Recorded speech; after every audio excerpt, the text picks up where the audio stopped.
Manufacturing காஸ்டிங்கில் process காஸ்டிங்னா என்னென்னு பார்க்கலாம். As usual mobile phone cover எடுத்துக்கலாம். இதுக்கு நான் 3 ப்ராசஸ் சொல்கிறேன். ஃபஸ்ட்டு ஒரு கேப்சூல் இருக்கும்.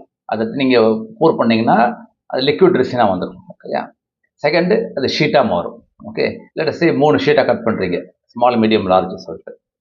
தேர்டு அதுக்கேற்ற மாதிரி நம்ம ஹோல்ஸ் பஞ்ச் பண்ணணும், அந்த மொபைல் ஃபோன் மாடலுக்கு ஏற்ற மாதிரி. ஓகேயா. So first liquid resin, second sheet, third மாடலுக்கு ஏற்ற மாதிரி.